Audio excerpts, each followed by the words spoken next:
안녕하세요. 진정토크입니다. 조시철 목사님과 함께 알아보는 사진을 통해서 찾는 진실. 우리 역사적 이 사건들, 현장에 없었지만 우리는 그 사건을 가지고 그 당시 상황을 짐작해 볼 수 있습니다.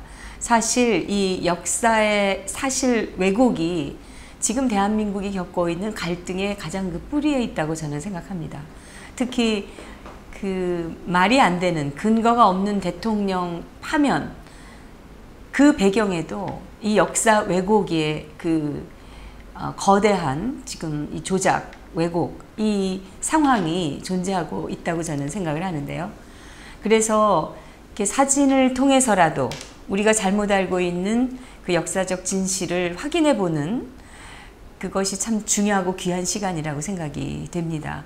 조시철 목사님 함께 하셨습니다. 감사합니다. 네, 반갑습니다. 예. 오늘 아주 또 중요한 멘트를 해주셨는데요. 네네. 그 홍준표 당대표가 되고 박근혜 대통령을 지우고 가자라는 말을 했지 않습니까? 그 말이 곧 역사를 지우자는 얘기입니다. 그럼요. 예. 네. 그러니까 역사를 지우고 어떻게 역사가 진행이 되겠습니까? 네. 그게 심각한 문제고요. 저는 그 홍준표 대표께서 선거 기간 내내 얘기를 하지 않았습니까? 이 박근혜 대통령에 대한 탄핵은 잘못된 것이고 공정한 재판이 이루어진다면 반드시 무죄를 받아야지 된다. 이렇게 얘기하고 자신이 대통령이 되면 진실을 밝히겠다. 이렇게까지 얘기를 했는데 진실이 잘못되고 왜곡된 거고 이게 명백하게 잘못된 거라면 대통령이 되든 안 되든 밝혀야 되는 것 아니겠습니까? 맞습니다. 그런데 이제는 그 말을 언제 했느냐 싶게 아무 말도 안 하고 이제는 지우자 어쩌자 이런 분이 그 주요 정당의 대표라는 사실이 정말 안타까운 현실이 아닐 수 없습니다. 저는 이제 역사적인 관점에서 역사를 지우고 가자는 거거든요. 역사는 아픔도 있고 환희도 있고 좋은 점도 있고 나쁜 점도 있을 수 있습니다. 그럼요. 그러나 그거를 가지고 가는 것이, 교훈을 삼고 가지고 가는 것이 그것이 중요한데 자, 그런 발언이 정말 심각하고요. 또 하나는 안민석이가 지금 토크쇼 하지 않습니까? 근데 이제 최근에 박정희 대통령 비자금 얘기를 또 하고 있습니다. 말도 안 되는 얘기를 하고 있는데 그 얘기 뭡니까? 이미 박정희 대통령은 돌아가신 지가 거의 40년이 됩니다. 아직도 박정희를 비난한다는 얘기는 역으로 박정희의 역사가 살아있다는 얘기죠. 그렇긴 한데 저 좌파들의 그 집요한 조작 그리고 뜬금없이 근거 없는 의혹만 지금 계속 양산하는 거 이거를 잡을 방법이 없을까 이런 생각을 합니다. 중요하죠. 그러니까 그 사람들도 역사가 중요하다는 걸 아는 겁니다. 역사가 중요하니까 역사를 왜곡해서라도 그 사람들이 30년 전서부터 지금 대한민국 역사를 왜곡해하고 있는데 이거는 이 우파라는 분들이 사실은 반성해야 될 부분입니다. 맞습니다. 그래서 이번 전쟁 그 책 제목이 또 재밌더라고요. 안민석 끝나지 않은 전쟁이라고 붙였더라고요. 근데 맞습니다. 끝나지 않은 전쟁입니다. 그리고 그 핵심은 역사 전쟁입니다. 그 역사의 진실을 밝히는 것만이 진정한 승리를 이룰 수 있고 또 결국에 지난번에도 말씀하신 것처럼 우리 대한민국의 모든 역사 왜곡은 다 북한 때문입니다. 북한은 모든 것이 거짓이거든요. 그 영향 하에 있기 때문에 그래서 역사적인 진실을 밝히는 것이 참 얼마나 중요한지 모릅니다. 많은 국민들이 스스로 자조적으로 개돼지 국민 이런 얘기를 하거든요. 근데 사실 국민들이 개돼지가 되는 것은 우리가 역사를 망각하고 살 때 개돼지가 되는 것입니다. 맞습니다. 그렇기 때문에 지금 그 좌파들이 주장하는 그 역사 사관들은 보면은 북한의 그 역사 해석, 북한의 그 역사관 이거를 바탕으로 하고 있다는 걸 조금만 들여다보면 알 수가 있습니다. 그래서 우리가 정말 일반 국민들이 이걸 알아야 대한민국을 지금 잘못돼가는 걸 바로잡을 수가 있는 거라고 믿습니다. 그런 의미에서 우리 목사님 오늘도 좋은 말씀 부탁드리겠습니다. 그래서 또 이 저의 강의의 전체적인 주제이기도 한데요. 결국 김일성, 김정일, 김정은 우상화는 국부 이승환 박사 박정희 왜곡과 직결되어 있다는 겁니다. 자, 그러면 지난주에 제가 말씀드리면서 우리나라 4대 강국 얘기를 했잖아요. 그거 가지고 좀 오해하신 분들이 있어서 그 부분을 좀 화면을 보면서 설명을 좀 해드리려고 합니다. 네. 요게 2015년 기준 GDP 인구 대비 규모입니다. 네. 그래서 매출 규모로는 우리가 10위권입니다. 네. 네, 매출 규모로는 중국이 2위죠. 국민 총생산으로 봤을 그렇죠. 때 네. 10위권입니다. 매출만 볼 때. 네. 그러나 인구 대비로 볼 때, 즉 중국하고 일본하고 보세요. 매출은 거의 약 2배 정도죠. 네. 근데 인구는 몇 배입니까? 15배입니다. 그러니까 이 얘기는 무슨 얘기입니까? 약 일본 한 사람이 중국 7사람의 먹을 감당한다는 뜻입니다. 예. 그렇게 풀어서 제가 우리나라가 세계 4위권이라는 얘기죠. 네. 예. 인구 대비 생산을 봤을 때 그렇죠. 우리나라는 이제 강대국 순위로 4위로 볼 그렇죠. 수가 있다. 그러니까 중국하고 우리하고 약 10배죠? 네. 매출이. 근데 인구는 얼마입니까? 30배입니다. 그러니까 대한민국 국민 한 명이 중국 3명의 목을 감당하고 있다는 뜻이죠. 예. 그런 의미에서 제가 4대 강국이라는 말씀을 드렸고요. 물론 영국과 우리가 그 얘기를 할 때 4대 강국이라는 게 근거를 제시하면서 얘기를 하면 우리가 좋아해야 되는데 맞습니다. 오히려 그걸 비하하고 우리가 그렇지 않다라고 주장하는 맞습니다. 사람들은 또 뭡니까? 그러니까 대한민국이 강하다, 선진국이다, 이걸 발전했다. 듣기 싫어하는 맞습니다. 그 족속들이 있어요. 그게 이제 종북 좌파죠. 근데 왜 이 땅에 사는 건지 나는 이해가 안 됩니다. 사실. 그래서 대한민국 기존 집단이, 세력에 대한 대한민국에 대한 불평불만 이런 걸로 이제 청년들을 선동하고 그런 분노시키고 해서 어떤 그 자기 이득과 이런 걸 차지하게 되는 거죠. 영국과 프랑스가 우리보다 한 2배 정도입니다. 네. 그리고 인구는 우리보다 한 2천만 정도가 많죠. 근데 왜 제가 그럼에도 불구하고 우리가 영국과 프랑스보다 앞장서느냐? 우리는 1953년 휴전이라는 폐허후에 무예 수유를 창조한 거거든요. 뭐 여러분 아시는 것처럼 영국은 이미 대영제국이라고 해가 지지 않는 나라라고 하는 그런 식민지, 전 세계를 식민지로 했던 그런 바탕 위에서 이룬 거고. 찬란한 그렇죠. 실적이 이미 있었죠. 그렇죠. 근데다가 우리는 그야말로 천안함 터져가면서 또 세월호 난리를 쳐가면서 연평도 터져가면서 세월호 얘기는 빼야 됩니다. 왜냐하면 이미 이런 여러 가지는 세월호 이전에 된 거고 세월호 이 다음에는 우리가 내세울 게 별로 없습니다, 사실. 어쨌든 그렇게 이제 계속적인 북한의 위협과 난동과 그걸 겪어가면서 이룬 업적이기 때문에 아주 역동성이 있고 가치가 있다는 거죠. 그리고 또 한 가지 더 매출의 질이 다릅니다. 예를 들어서 중국이 매출 규모는 크지만 쉽게 표현하면 깡통 매출입니다. 예를 들어서 조선 업계가 비슷하거든요.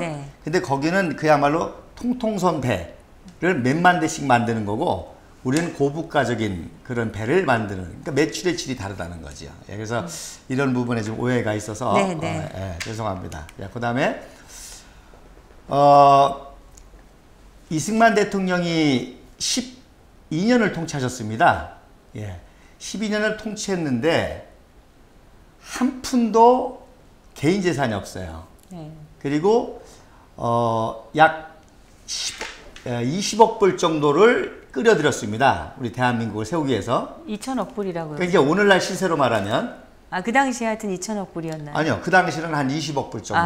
근데 이제 그렇죠, 오늘날의 화폐 가치를 생각했을 때 그렇죠. 저렇게 보신 거예요? 저걸 끌어들여서 대한민국을 세운 거죠. 근데 단 1달러도 헛되이 쓰지 않았습니다. 다 인재를 양육한다든지 기간 산업을 해야든지 이승만 대통령은 12년 집권했다, 독재자다 어쩌고 저것들이 이제 떠들고 있지만 사실은 아무런 재산이 없어서 돌아가실 때는 병원 치료비가 없어서 행렬병자 수용소에서 쓸쓸히 세상을 떠나신 분입니다. 세상에 아무리 가난한 나라에도 가난한 독재자는 없는 건 아니겠어요?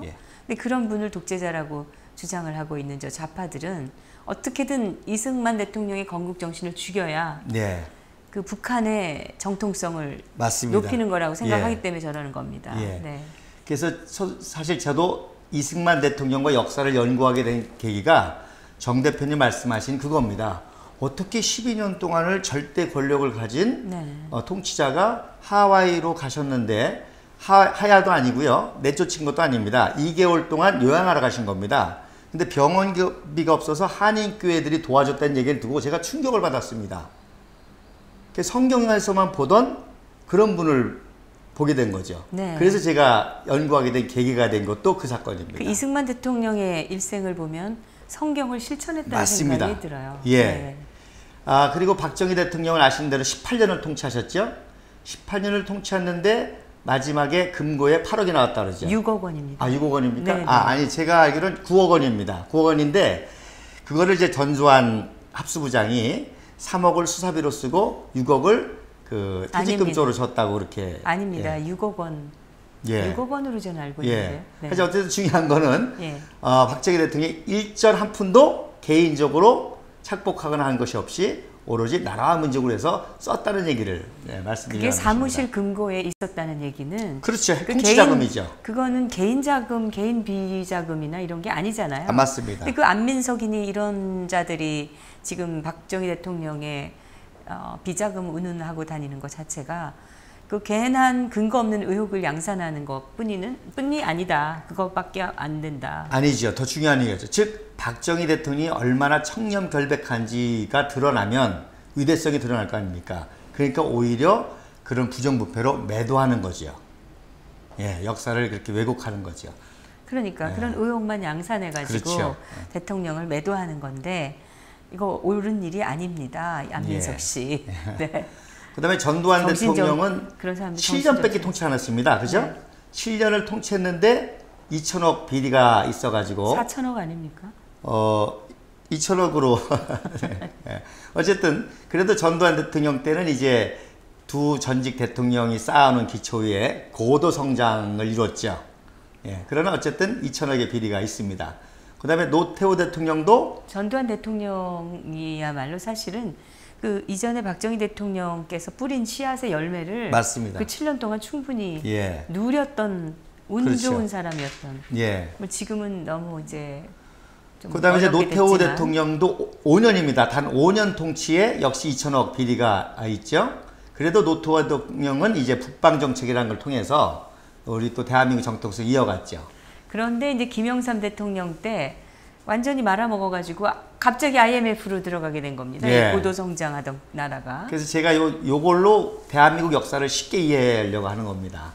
역시 뭐 김영삼 대통령은 역시 나름대로 청렴학을 하려고 했지만 김현철이 사건 뭐 다 아실 겁니다. 근데 김영삼, 김대중 이런 분들은 순전히 정치하면서 정치 비자금 받고 뒷돈 받고 예. 이러면서 이 그 자기 계파를 운영했던 예. 사람들이기 때문에 애당초에 그런 이 치열한 이 애국 정신을 가지고 이 했던 분들하고는 예. 좀 차원이 다르지 않나 그런 생각이. 그래서 쉽게 비교해 볼 수 있는 거죠. 김대중 대통령 5년입니다.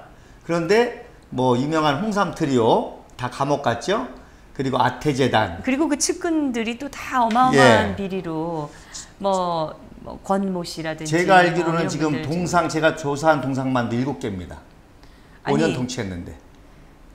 이 호남 쪽에는 훨씬 더 많습니다. 예, 어쨌든, 흉상이든지 뭐 이런 것까지 예. 다 해가지고 뭐, 하면 뭐 150개가 된다고 예, 그런 그 말이 뭐 있어요. 비자금 규모 또 말할 필요 없죠. 그다음에 노무현 대통령 저 아태재단 설립하면서 저 돈을 어디서 끌어다가 했는지 그건 조사해 봐야 될 필요가 있습니다. 저거야말로 제3자 뭐 예. 뇌물죄든지 뭐든지 그렇죠. 해야 되는 것이 아닌가 예. 이런 생각이 들고. 그다음에 노무현 대통령은 뭐 아시는 것처럼 비리 조사 받다가 자살하는 노무현 불행을 대통령 때 아마 측근과 가족과 해서 액수도 가장 크고 가장 많은 숫자가 감옥에 갔습니다. 예. 그러니까 가장 부패한 정권이라고 예. 우리가 말을 할 수가 있고, 저 노무현 대통령 그 정권에 말하자면은 지금 이중대가 지금 이제 들어선 그렇죠. 꼴이니까. 예. 그리고 그 내각도 그렇고 뭐 그래서 노무현 대통령 훨씬 아예 비교가 안 되겠네요. 예. 지금 형편없죠. 노무현 대통령 아예 마을을 줬잖아요. 봉화 마을. 개인 집이 아니라. 아니 거긴 봉화 마을이 맞습니다. 예, 어쨌든 근데 그 집이 이제 거의 아방궁 같은 수준으로 예, 지금 제가 그 말씀 해놓고 드리려고 합니다. 자기는 뭐 퇴임하면은 조그만 집 지어서 예. 농사 짓겠다고 그러더니 아방궁을 지어놓고 지금 예. 거기가 그다음에 뭐 이명박 대통령도 이제 결국 내곡동 사저 문제가 또 걸려 있지 않습니까? 자, 그리고 박근혜 대통령 뭐 아시는 대로, 그러니까 한마디로 말해서 지금 박근혜 대통령도 예전에 가졌던 집 한 채 말고는 재산이 하나도 없지 않습니까? 그래서 저걸 환수해야 되겠다고 주장하는 놈들은 이건 개인 인권 침해를 넘어가지고 이거는 거의 폭력, 사회 폭력을 주장하고 있는 거죠. 그래서 결국 우리나라 이렇게 4대 강국이 될 정도의 정말 엄청난 나라가 된 거는 국부 이승만 박사와 박정희 대통령의 청렴결백한 그렇죠. 기초 위에서 모든 것이 세워졌고, 그 이후에 그 대통령들의 행태를 보면은 지금 나라가 이만큼 유지하고 있는 것 자체가 신기할 정도로. 그러니까 너 얼마나 나라를 잘 세웠으면 그렇게 되겠습니까? 그러니까요. 그 말씀을 드리려고 하는데. 네. 그래서 결국 박근혜 대통령이 그 두 분의 정신을 이어받아서 이런 개혁을 하다가 그 이후에 모든 세력들이 연합해서 탄핵을 당한 거라는 거죠. 그 다음에 뭐 이제 김일성, 김정일, 김정은 정권은 차라리 태어나지 말았으면 좋을 뻔한 그런 이제 지옥과 감옥의 정권이 됐죠. 자, 우리가 지난주에 그 구사단 사건 화면을 보셨죠? 그래서 이때부터 박정희가 사실 이제 뜨기 시작합니다. 그리고 이승만 박사가 키우기 시작하죠. 저 화면에서 오른쪽에 이렇게 딱 정자세로 서 있는 그분이 박정희 대통령이에요. 대령이죠. 참모장. 그리고 집차에 서 있는 분이 벤프리트 장군이고, 집차에서 연설하신 분이 이승만 박사님이십니다. 이승만 대통령 바로 옆에 계신 분이 벤프리트 장군님이십니다. 그래서 이제 이때부터 구사단이 성공적으로 이렇게 함으로 말미암아 대한민국 국군 그 강군화 작업이 시작이 됩니다. 그 지금 이 사진에 국부 양자, 국군 아버지 이렇게 돼 있는데 그거 지금 그 이승만 대통령의 양자로 확실하게 들어가신 그러니까 이제 건가요? 양자와 같은 인물이라는 거죠. 그런 분이었다. 그러면서 대한민국 국군의 아버지 역할이었다는 거죠. 그 이 벤플리트 장군이 대한민국에 말하자면 사관학교를 처음으로 세우신 분인데. 그렇죠. 그렇다면 아무리 미국 장군이긴 하지만 우리가 그분의 고마움은 알아야 되지 않겠습니까?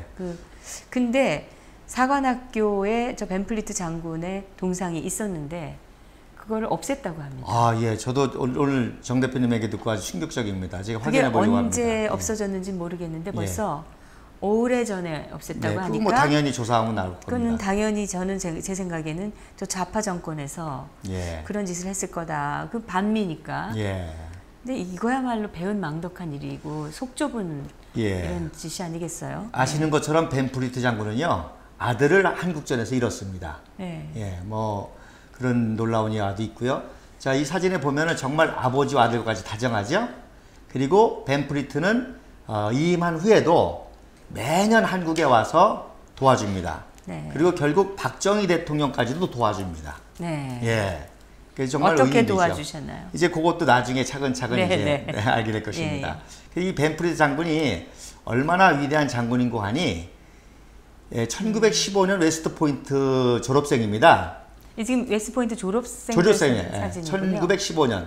근데 160명 정도가 졸업을 했는데요. 여기서 별이 70개가 나옵니다.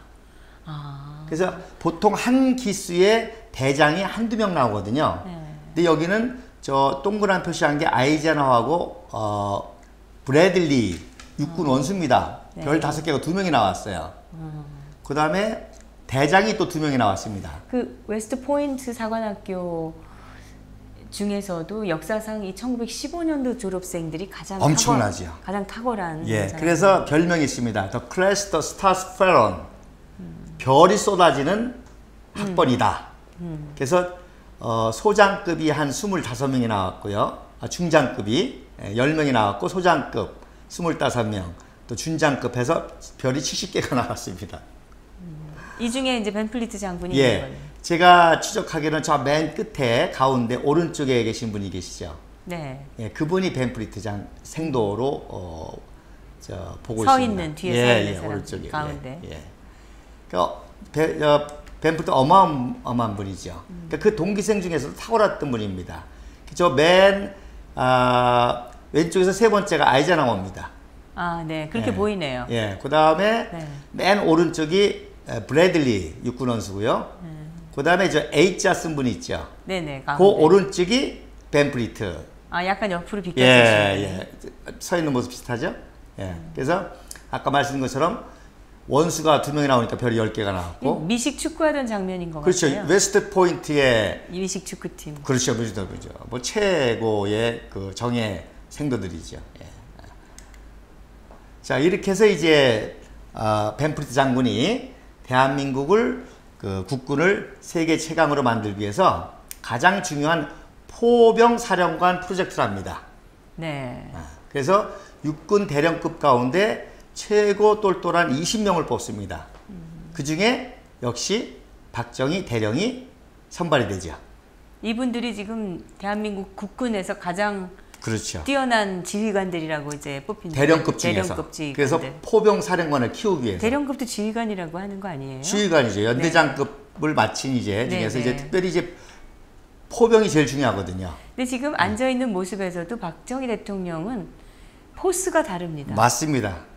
뭔가 달라요. 이제 앞으로 네. 계속 나오겠지만 아주 그 카리스마가 엄격함, 있고, 네. 또 아주 품위, 네. 예. 그리고 이미 자기 동기들보다 나이가 한 5살, 10살 위입니다. 예, 늦게 왔기 때문에. 근데도 그런 자존심을 꺾고 하는 그런 모습이 굉장히 감동적입니다. 그래서 20명 중에 역시 제일로 탁월했습니다. 그래서 1953년도 11월 14일 날 생일이시죠? 네. 11월 올해가 100년. 100주년입니다. 네. 그래서 25일 날 진급을 시킵니다. 준장으로. 유일하게. 그래서 12월 24일 날 유학을 보내게 됩니다. 이승만 박사께서요. 그 53년 11월 14일 생일이라는 거는 왜 쓰셨어요? 그날이 어디요? 태어나신 날도 아닌데. 12월 14일. 그러니까 53년 11월 14일. 예, 생일하고 이제 열흘 후에 진급을 했다는. 네. 예, 별로 진급을 한 거죠. 유일하게 예, 이승만. 준장을 다시고. 그렇죠. 준장으로 유학을 보낸 한 달이 유일한 지난- 인물입니다. 예. 그 당시 유학 가는 게 참 보통 일은 아니었으니까. 아니, 그렇죠. 너무 가난해서. 근데 이제 국비 유학생으로 보낸 거고요. 그러니까 그것은 이승만 대통령께서 특별히 그렇죠. 리더로 키우신 거죠. 예. 그 말씀을 제가 드려요. 물론 이제 정일권이라든지 이런 분들이 연수를 갔다 옵니다. 그건 연수지 정식 교육이 아닙니다. 장성으로 정식 교육은 박정희가 유일합니다. 그것도 소장으로. 네. 준장으로요. 인솔자로. 그리고 그 옆에가 동기생 이상국 대령입니다. 네. 예. 그리고 오른쪽이 이제 해군. 그 이상국 대령은 저기 왜 계시나요? 맞죠? 유학 같이 간 거죠. 아. 예. 동기지만 친한 친구지만. 예. 그래서 이제 그 진급, 그러니까 동기인데 진급을 박정희만 시킨 거죠. 박정희 대통령만 그 당시에 한 예, 거네요. 이 박사님 시켜주셔서 유학을 보는 겁니다. 그래서 샌프란시스코에 도착해서 오클라호마를 기차 타고 가기 전에 여행하는 그런 사진입니다. 그래서 이 사진도 그동안에 그냥 유학이라는 사진으로만 알고 있었습니다. 근데 제가 이번에 이제 밝혀낸 거는 그 샌프란시스코에서 여행할 때 사진이라는 거죠. 그래서 이때 이승만 박사님이 박정희의 제가 이거는 이제 여러 가지 증언과 자료를 통해서 만든 거거든요. 꼭 그 당시 한 달 생활비가 150불입니다. 네. 예. 그래서 그걸 손에 쥐어줍니다. 그리고 이제 하시는 말씀이 이더는 비 같은 돈이야. 국방은 걱정하지 말고 공부 열심히 해서 나라 살려. 예. 예. 나라 살려. 예. 국방 걱정하지 말고. 예. 그게 이제 이게 너무 심각한 얘기인데 굉장히 중요한 목사님 얘기죠. 흉내 내시는 게 예. 자꾸 웃음이 나가시고 예. 웃음이. 그래서 박정희 대통령이 지난번 연설에 뭘 배웠습니까? 캔두 스피릿이죠. 이번에 이제 뭐야? 나라 살려라는 걸. 그래서 이제 포병학교에서 네. 6개월 동안 이제 공부를 합니다. 자, 나폴레옹 아시죠? 나폴레옹 이 모습 유명하죠? 그 가슴에 손을 넣는 모습. 나폴레옹이 왜 유명한 거니? 최초의 포병 전술을 통해서 유럽을 제패한 사람입니다. 네. 예. 그래서 나폴레옹은 군사 정략가일 뿐만 아니라 또 최초로 법치주의. 나폴레옹 헌법이라고 그러죠. 그래서 법치주의로 프랑스를 다스린 그런 아주 영웅적인 인물이죠. 예. 이게 박정희하고 관계가 있습니다. 네. 자, 보세요. 남북전쟁 당시에 링컨 대통령이죠. 네. 왼쪽에 있는 분이 핑커턴 장군이고 오른쪽에 맥클런드 장군입니다. 무슨 흉내를 냈습니까? 나폴레옹 흉내를 냈죠. 예. 나폴레옹 이렇게 영향력 있는 인물이었습니다. 예. 그 다음에 요게 그란트 장군입니다. 총사령관. 가운데. 그리고 예, 대통령까지 되셨죠. 네. 예. 그러니까 나폴레옹 흉내 나는 거는 그 당시 모든 세대들의 영웅주의의 그 모델인 거죠. 예.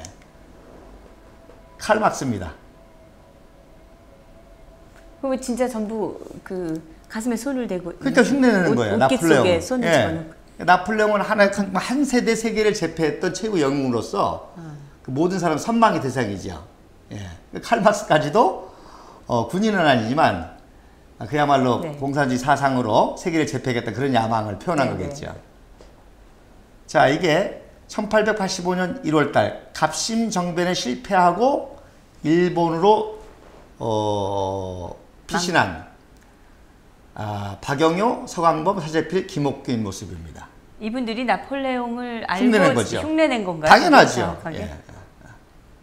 자, 이게 누굽니까? 이등만. 이토 히로부미입니다. 네. 이토 히로부미가 초대 수상입니다. 일본 초대 수상. 그래서 사실 나폴레옹을 진짜로 구현한 거는 이토 히로부미입니다. 바로 이토 히로부미가 나폴레옹의 법전을 가지고 일본 제국의 헌법을 만들었어요. 네. 예, 그런 비전을 실천한 거죠. 스탈린입니다. 스탈린까지도 공산화 세계 제패의 야망을 가지고 이렇게 흉내를 내죠. 예. 요거는 1940년대에 스탈린의 모습입니다. 지난번 제가 첫 강의도 말씀드린 것처럼 최초의 사진 조작입니다. 네. 어디 감히 스탈린 옆에 있느냐? 사진 사라졌죠? 없애버렸네요. 없애버렸습니다. 옆에 있던 인물을. 예. 옆에서는 꼴을 못 보겠다. 그렇죠. 그러니까 스탈린 우상하죠. 네. 근데 그런 일들이 지금도 벌어지고 있다는 거예요. 이게 왼쪽에 있는. 지난 한겨레에서 네. 미국 방문 때 모습이거든요. 네. 위에가 원본 사진입니다. 네. 아래가 포토샵 사진입니다. 머리를 시커멓게 칠했죠? 그때 저걸 보고 또 네티즌들이 문 지지하는 사람들이 염색하니까 더 젊어 보인다 이렇게 얘기합니다. 너무 티가 나네, 그려놓은 게. 예. 언론이 지금 이렇게 하고 있다는 겁니다, 지금. 근데 사실 언론이 저 위에 있는 저런 컴컴한 사진, 잘못된 사진을 냈다가는 또 뭐 청와대에서 무슨 제재를 받을 수도 있는 그런 상황이기 때문에 또 알아서 기는 것도 있지 않을까요? 근데 중요한 거는 네. 이런 조작들이 이루어지고 있다는 거예요, 지금 20세기에도 우리나라에서도. 예. 어쨌든 이제 스탈린도 이렇게 박근혜 흉내를 내죠. 대통령이라면은 그러지 않았을 겁니다. 예, 아마 맞습니다.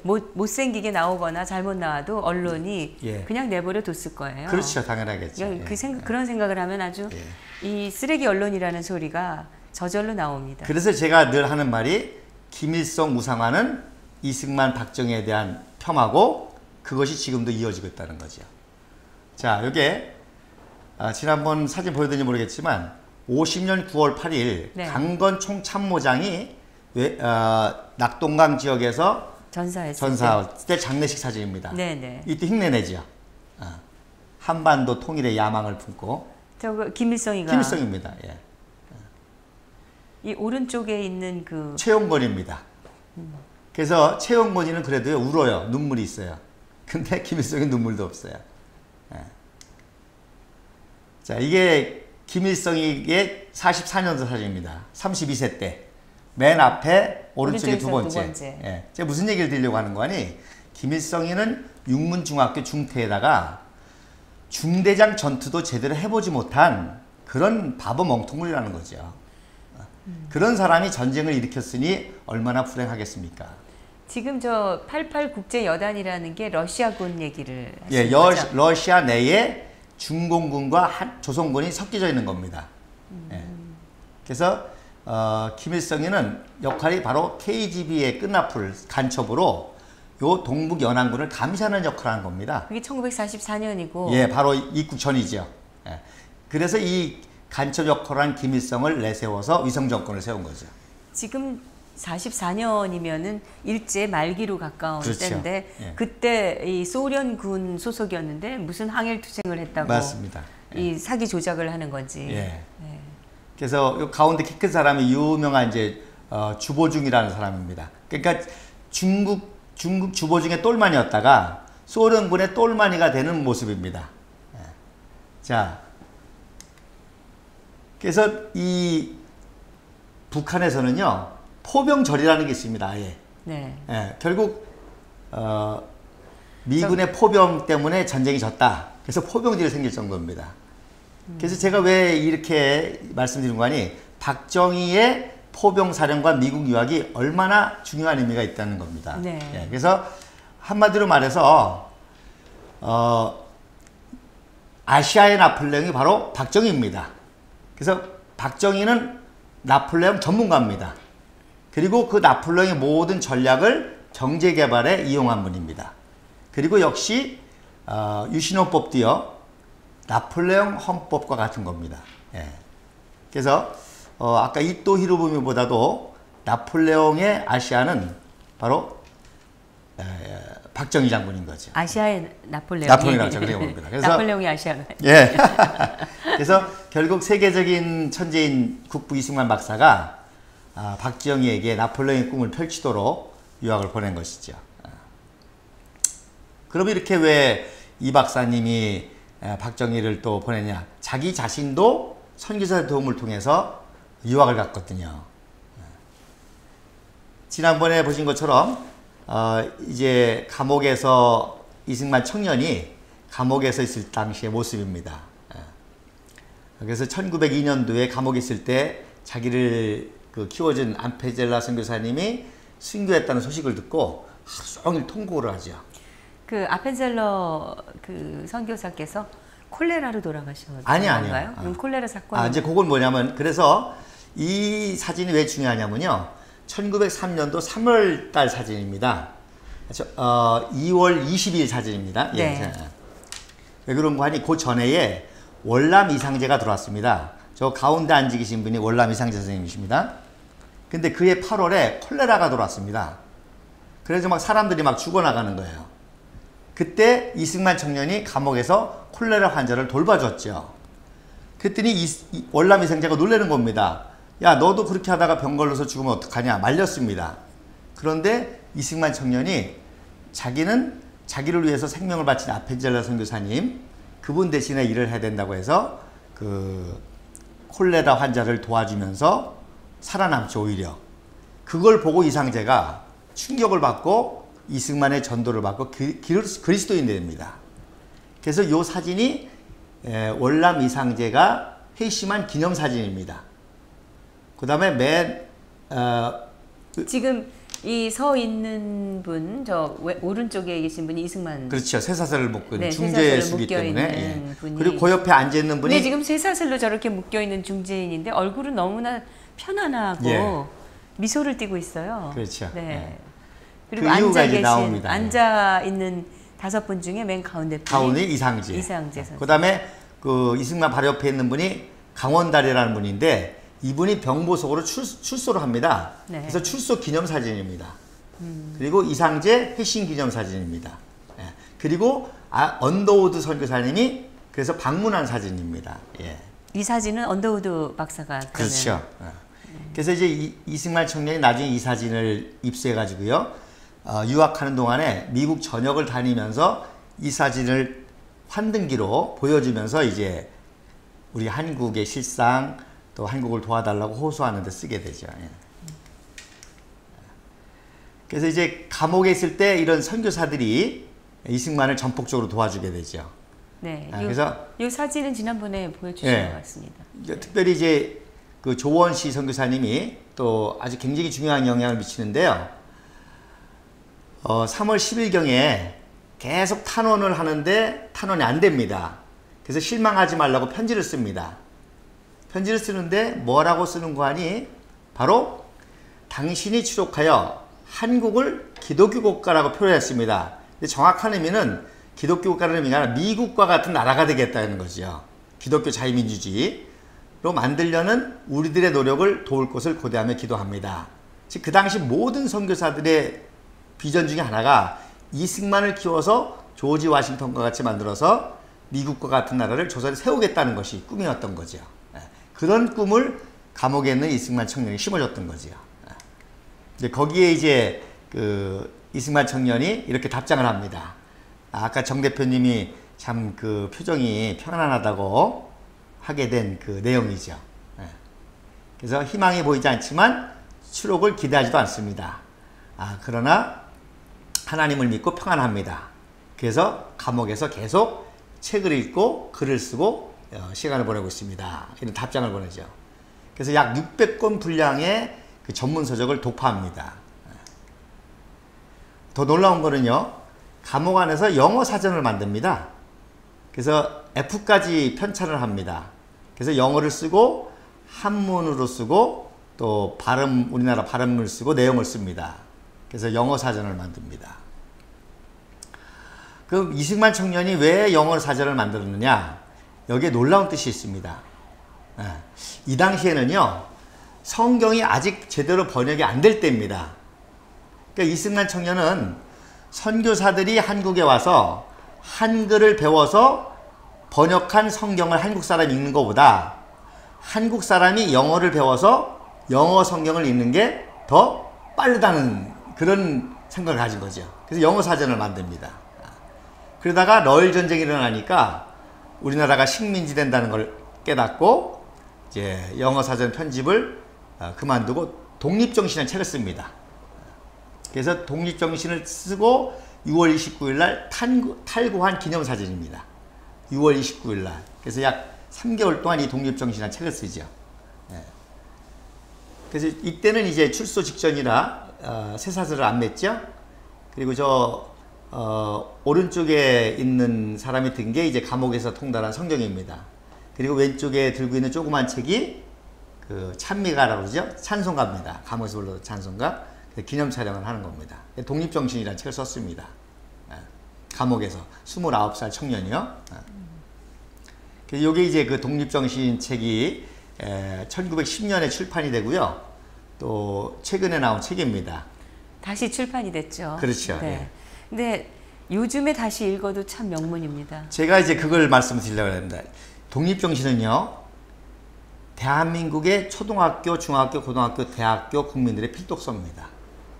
이 독립정신 안에 오늘날 우리 대한민국의 모든 시스템, 모든 헌법, 이념, 가치가 다 들어가 있는 책입니다. 그걸 우리가 하나도 가르치질 않습니다. 예. 이런 정말 중요한 가치를 가르치지 않는 민족에게 미래가 있을 것인가. 예. 그런 통탄을 합니다, 사실. 제가 봤는데요. 독립선언서보다 더 잘 썼습니다. 그러니까요. 미국 헌법보다 더 잘 썼습니다. 그것도 29살 청년이 혼자 감옥에서. 네. 제가 이 책을요, 제 딸이 28살 때 익혔거든요. 걔가 충격을 받았습니다. 좌절이 된다는 거예요. 어떻게 29살 청년이 이런 책을 쓸 수 있냐는 거예요. 그 글을 보면 얼마나 고귀한 정신을 가지셨던 분인가 이거를 확인할 수가 있습니다. 그리고 우리가 그런 분이 이 나라의 근본을 만들었다는 거를 자랑스럽게 후손들에게 가르칠 수 있어야 제대로 된 나라가 아닐까 그런 생각을 맞습니다. 합니다. 네. 그래서 제 딸내미 또 하나 말하기를요. 그러나 조건이 있다는 거예요. 반드시 그 당시 시대 상황을 같이 알려줘서 읽혀야 된다는 거예요. 그렇지 않으면 친미파다 이렇게 오해가 생길 수 있다는 거죠. 그래서 친일파들도 이 책에서 친일파라고 논리를 끄집어냅니다. 이 책에 어떤 내용이 있는가 하니 조선이 너무 무능하니까 개혁개방 안 하니까 일본이 와서 이렇게 해주는 거에 대해서 좀 우호적인 글을 씁니다. 그걸 가지고 친일파라고 용일하자는 거잖아요. 그렇죠. 일본을 이용하자는 거지.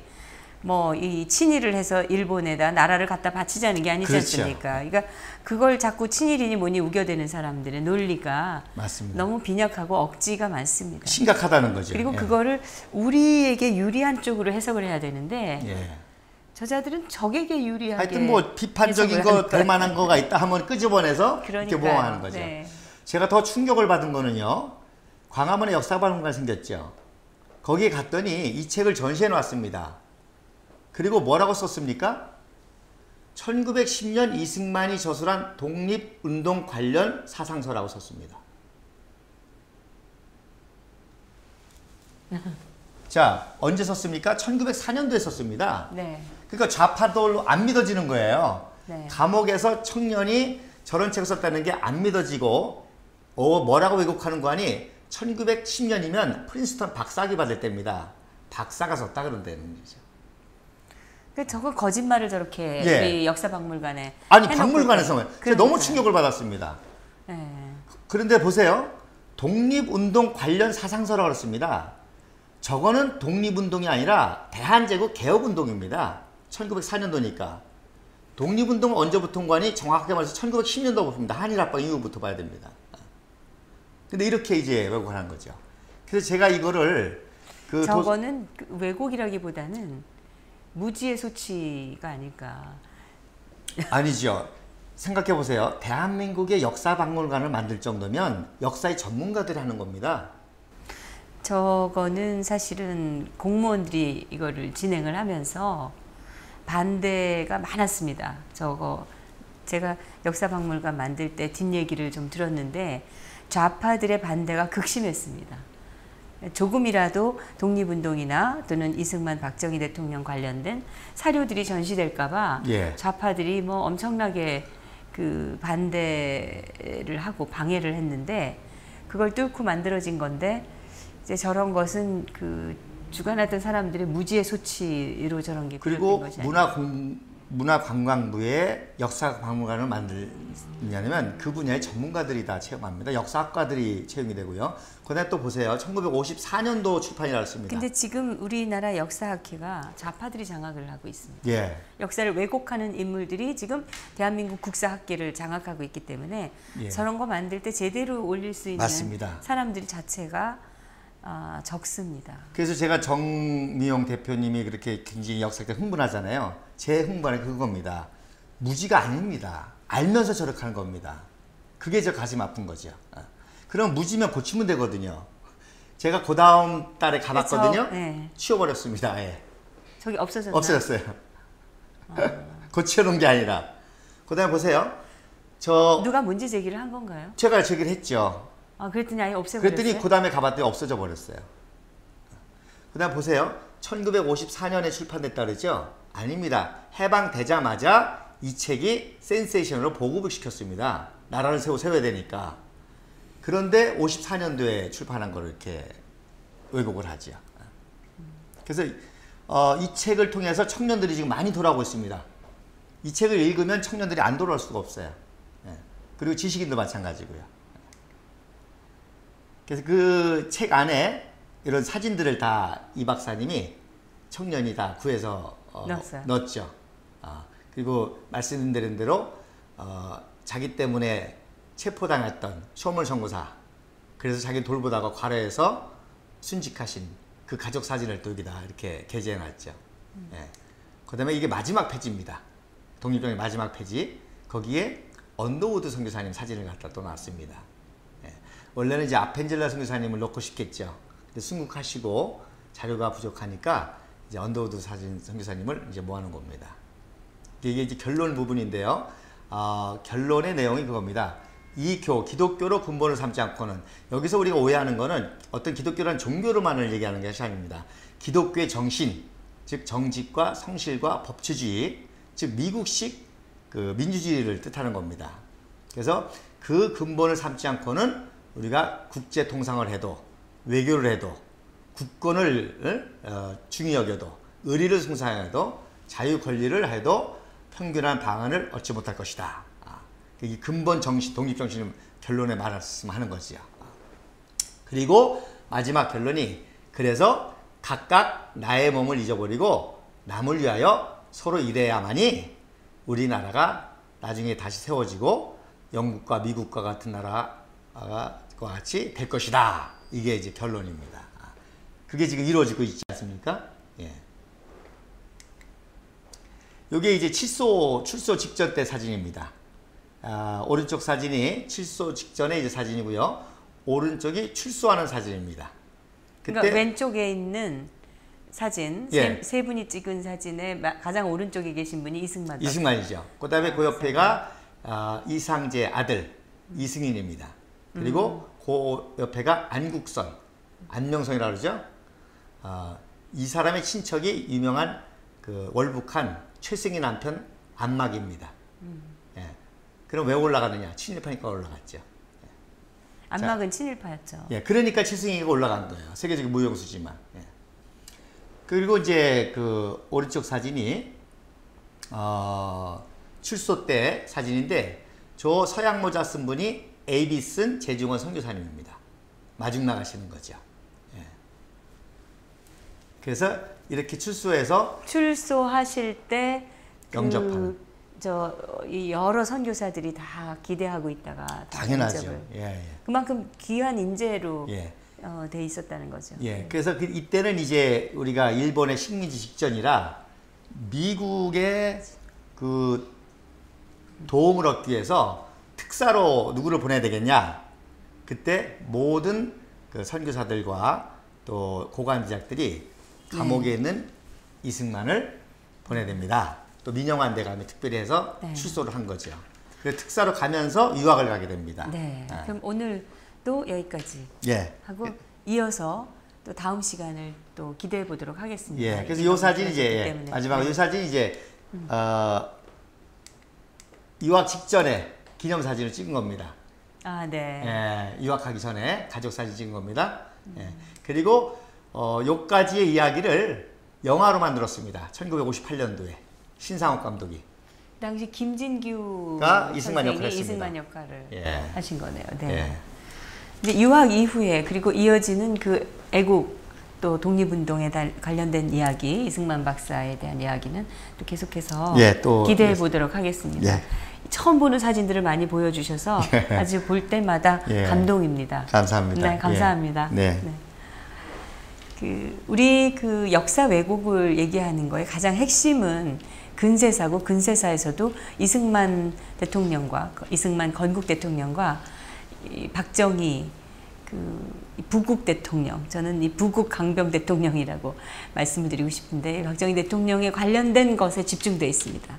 그만큼 이 두 분이 대한민국의 근본이기 때문에 그런 건데 왜 그 두 분에 대한 역사를 그토록 왜곡하고 폄하하고 조작하는가? 그것은 그들이 이 두 분 때문에 명분과 정통성을 잃었기 때문입니다. 그래서 이런 그 북한의 그 발버둥에 국내의 이 종북 좌파 이 세력들, 그 역사를 한다는 사람들이 역사의 진실을 찾는 노력이 아니라 양심을 버리고 자기들의 이념의 노예가 되어 있다는 것을 우리가 다시 한번 확인을 해봅니다. 정미용의 진정토크에서 마련해드리고 있는 사진을 통해 확인하는 역사적 진실, 사진을 통해 보는 역사적 진실 탐구, 다음 시간을 또 기대해 주시기 바랍니다. 감사합니다.